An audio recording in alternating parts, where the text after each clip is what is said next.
All right, we are back from break and welcome to everyone to the Responsible AI Summit. For those of you who are just joining us, we have started 3 days of conversations and solutions and idea exchanges for how to leverage and develop responsible AI for the benefit of all of humanity.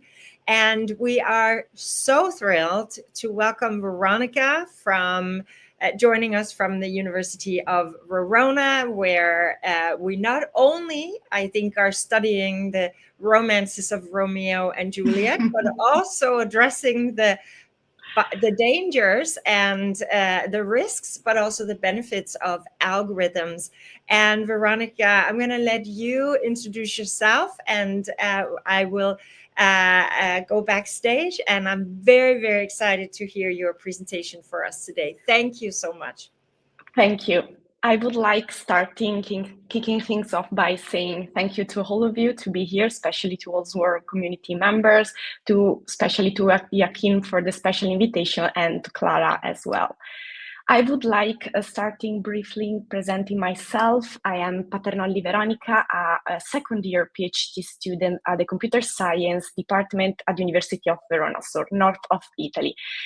Even if I'm doing my PhD at the Computer Science Department, my background is in the law field, while I have granted firstly a bachelor degree in labor consulting and then a master degree in law for technologies and sustainable innovation. So why am I the Computer Science Department? Basically to remember to all my colleagues, computer scientists, of the need to uphold both legal and ethical criteria in different fields, such as artificial intelligence system. I'm here today to speak about algorithmic fairness, considering briefly legal and some ethical experiences and as well. And taking into account our main topic, responsible AI, I have declined my table of contents in that way. Firstly, I want to speak about the concept of discrimination, moving on then to the algorithmic discrimination and giving you some details about free real cases, then moving on mathematical metrics and giving you some details also about the new European approach about our regulation, and then moving to the conclusion with some ethical considerations as well. So countries globally are undergoing nowadays a profound technological transformation called digital age, where algorithms and artificial intelligence are changing the understanding of the concept of discrimination. In fact, ethical approaches nowadays take over basically in the field of artificial intelligence, mainly when it comes to discrimination. But the central question is, what is a discriminatory event?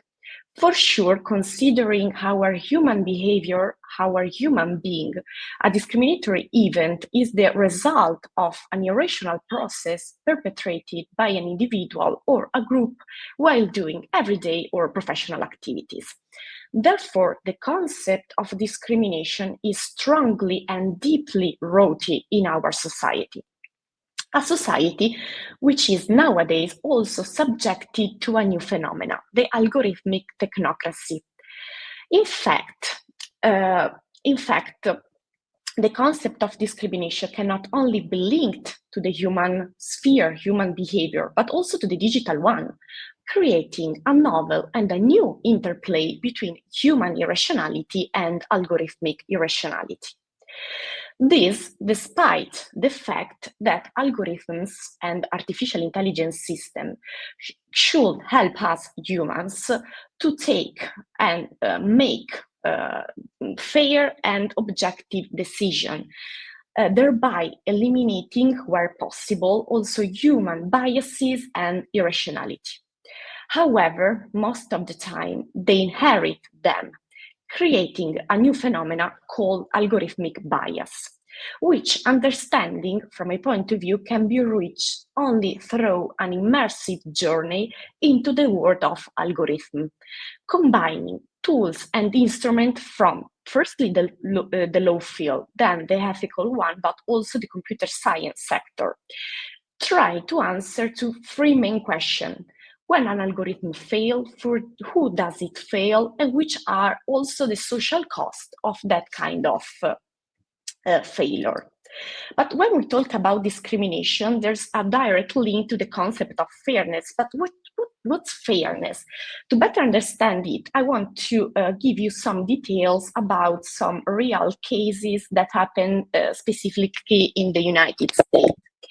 Firstly, Compass, maybe most of you have already heard about that kind of case, which is basically a software still used in several American courts, which is used to assess the risk of reoffending among offenders. However, it has been discovered a bias mechanism against African American defendants, labeling them as higher risk more often than compared to white American offenders. The second case is the Amazon one, which have deployed an algorithm to support the hiring team. And in that case, the system favored male candidates compared to female one due to a wrong pattern, which was combining the gender, so male, to the sport practice during college, for example, football. The last one is Apple Pay, where basically female were discriminated considering financial credits, even if they had better credit score and also financial benefits as well. Going back to the concept of fairness and how to better understand it, from my point of view, it is necessary to start from the technical feature. Basically using mathematical metrics, which give us statistical and probabilistical measures, enabling us to firstly identify the bias, the state of discrimination, and then, where it possible, to reduce it or eliminate it. How? For example, through the recalibration of the model, through the modification of the dataset used for the training, or the implementation of new strategies for the study of data input and data output. But when we reach that kind of measures, who is accountable for the failure of the system? So, well, I would like to speak about the European approach, where the role of law should be in order to contrast the wrong development and negative challenges imposed by new technologies. And as stated many times, for example, by the well-known philosopher Luciano Floridi, nowadays artificial intelligence, this new kind of science, is an endless source with actionable potential. However, our European legislator is more focused on respond what is the need socially acceptable rather than understand technological features of artificial intelligence system, forgetting at the same time that human brain and artificial brain do not work in the same way. For sure, this kind of approach, from my point of view, hinders the creation of an effective legal framework able to contrast discriminatory issues developed and introduced by artificial intelligence systems in our life. And this wrong approach is reflected in several fields of law, taking into consideration the algorithmic lawfulness, which is basically divided, considering the European approach, in three main fields: the civil liability, the criminal liability, and the administrative liability. For sure, it's difficult to define what fairness is in both three fields, but at the state of art, they lack to define what fairness is, and also what a discrimination is, strongly related to the use of new technologies. So now I want to discuss about you and covering the most discussed articles about the GDPR, considering new technologies and specifically artificial intelligence systems. For sure, fairness is a core principle of data protection law in Europe. And the three main articles that are trying to bridge the gap between legal requirements and interpretation with scientific assessment methodologies and tools are basically Article 5.1, which establishes the relationship between data controllers and data subjects, which should and must be fair.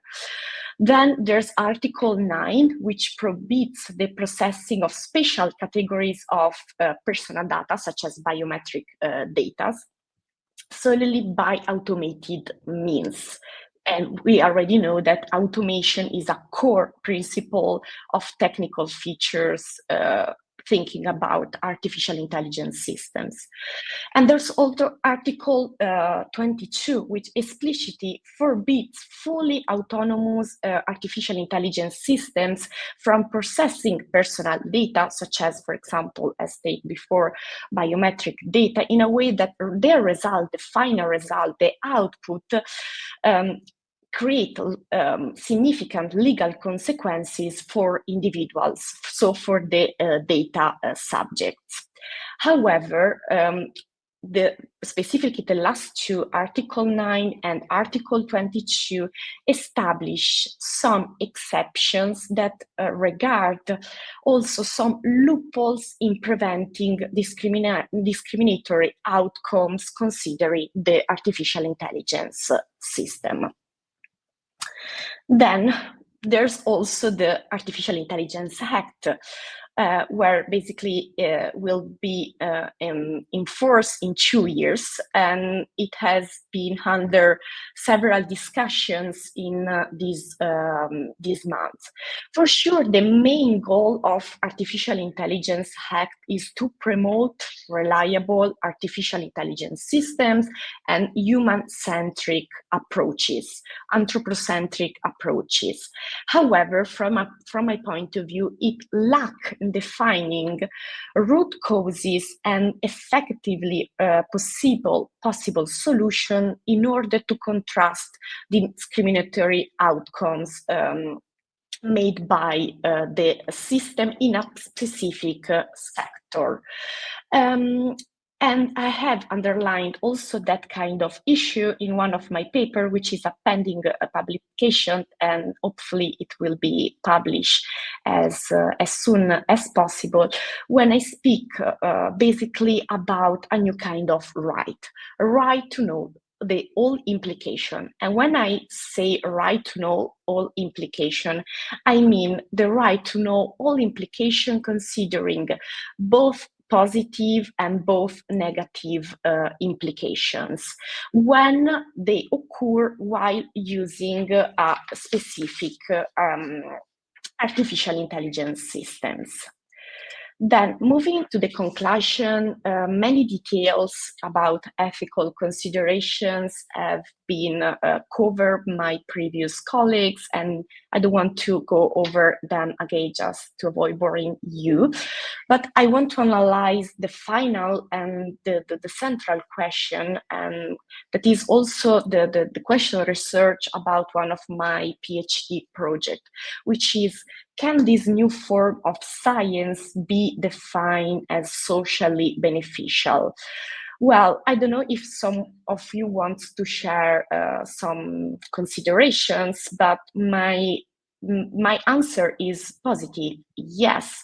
And also, as mentioned, as stated in one of my favorite books, The World of Algorithms, written by a French computer scientist, she says basically that algorithms nowadays are everywhere, and they are the very definition of the nature. Also because they allow us to solve problems quickly and efficiently. Therefore, embedding the concept of fairness or equity, equality, non-discrimination into the implementation, the development, and also the deployment of artificial intelligence system should be one of our primary goals, both considering the academic field and the scientific one that is going to develop faster in these months and in this year. However, taking also into the consideration what I have mentioned at the beginning, that the concept of discrimination is already strongly rooted in our society, and since centuries we are not able to eliminating it.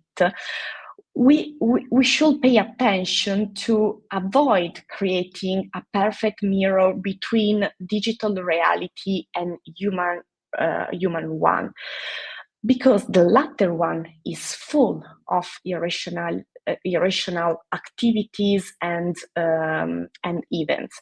So the conclusion is, from my point of view, the combination of tools, instruments, theories, and sharing our experiences with professionals that comes from that come from the legal field, the ethical one, but also from the technical one, from the computer science world, is the model of the technological world that we should aspire to.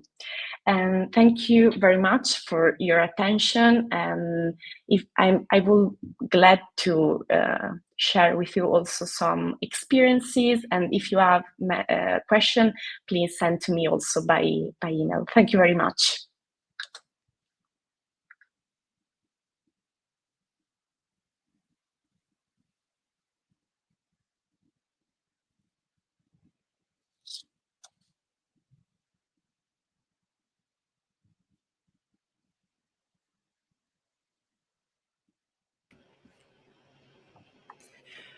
All right. Thank you so much, Veronica. I really appreciate this presentation. I was just looking through to see the questions coming in. And while we are waiting for those to update, I will start with a question for you. Because you are in the unique position that you are one of the few women that work with technology questions. So your angle is from legal and ethical, but you are in that sense a woman in tech, because you need to understand all of the different issues that take place there. And when it comes to representation and not only building algorithms that understand that you exist and who you are, but also in the experiences that you have as a user of tech, both in terms of the research and finding your way through these new advanced forms of AI.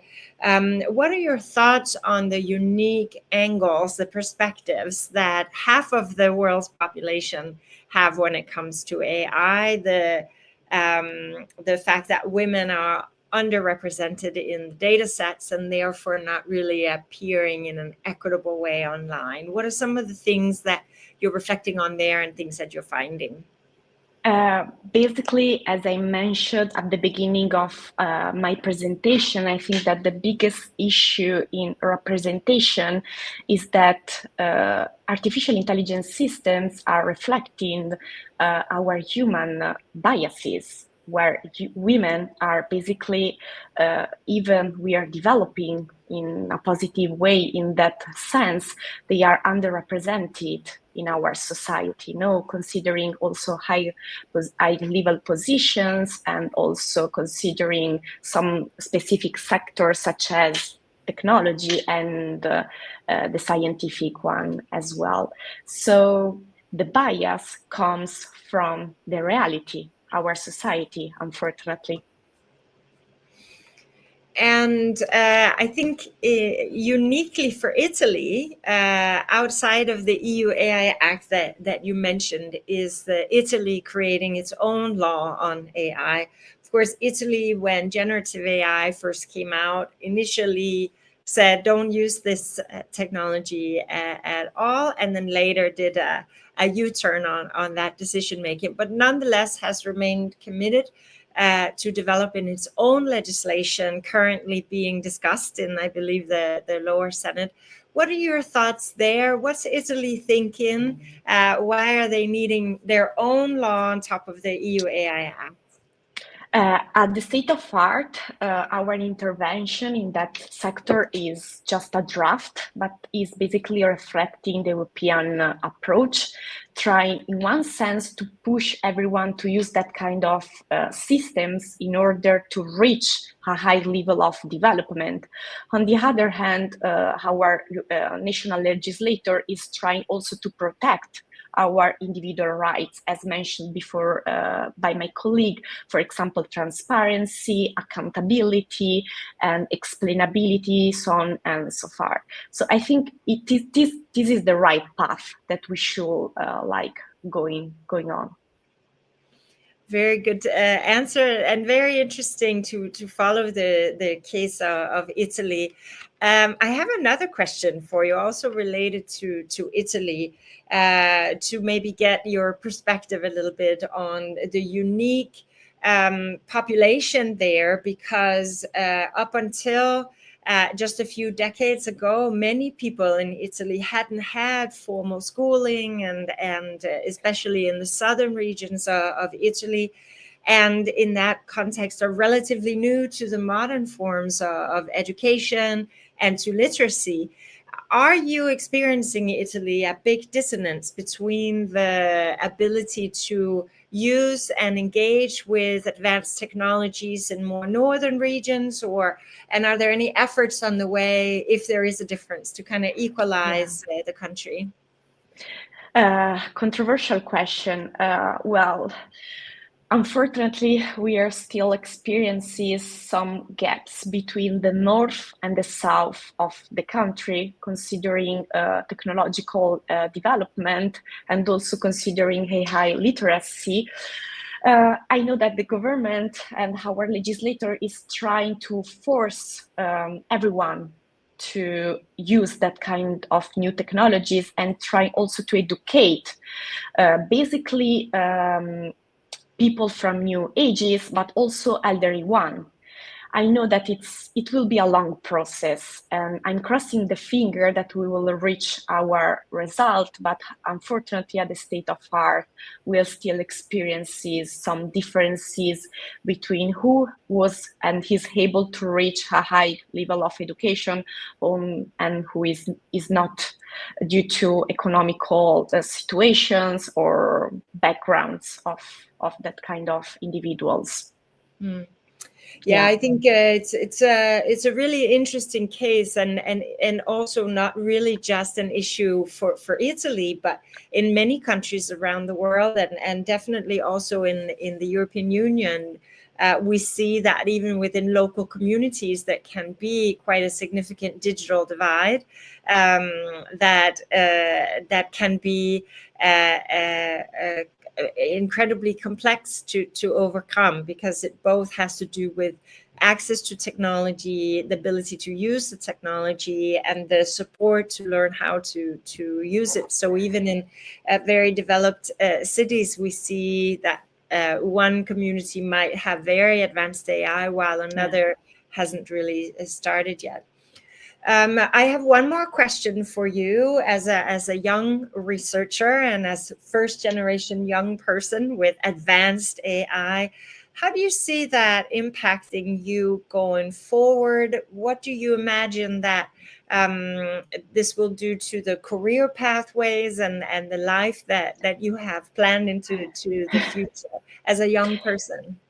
As a young person, I trust that new kind of technologies, specifically when I notice that they reduce the gap between person with no disabilities and with individuals with some kind of disabilities. And I'm also noticing that these new kind of technologies, such as artificial intelligence system, but we can also consider our other new kind of technologies are also supporting the academic researchers in order to be more efficiently considering the time, because they give you results and response in less time than before. No, so I support this new kind of technologies, and from my point of view, the central point is education, to educate the population for use these new tools. Yeah, that's a really interesting perspective. I think I agree with you that education is imperative there. But I wonder how you're viewing education in the context of like the age group. So for instance, when do you, in your sort of knowledge and perspectives, when do you think that children, for example, should start learning how to use more advanced forms of AI? When should it be mandatory in curriculum? And what can universities do to respond to the needs that are there now? What are your thoughts on those things? From a point of view, the education should be from the first years of primary schools, because their children are advanced in the use of this new kind of technology. And also they have a different perception also compared to me, that I'm part of the young generation as well. And for sure, the academics and teachers should be prepared by professionals in order to teach in the right way the use of that new kind of technologies. And I'm sure that we will reach this new goal in our society. Great answer. We have just a couple of minutes left, but I want to finish by giving you a challenge. If you had one message that you really want to get across to the older generation that are saying all the stories about it, what's the one message that a person in your age group really would like to get through to the rest of us?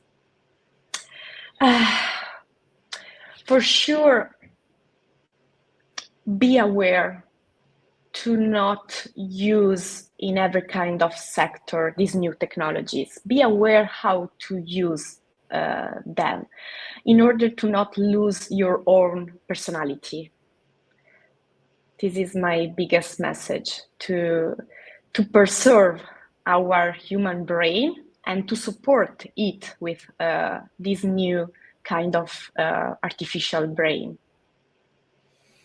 Very good message. Thank you so much, Veronica, for taking the time with us. And in a few years, we will be able to address you as Dr. Veronica, which we all look forward to celebrating with you online. If you would like to connect with Veronica, the LinkedIn information is in our schedule. So you'll be able to click on the little LinkedIn icon and follow Veronica online, where she shares her thoughts and ideas and her research, which one day when it's completed, we will be able to read and look forward to that.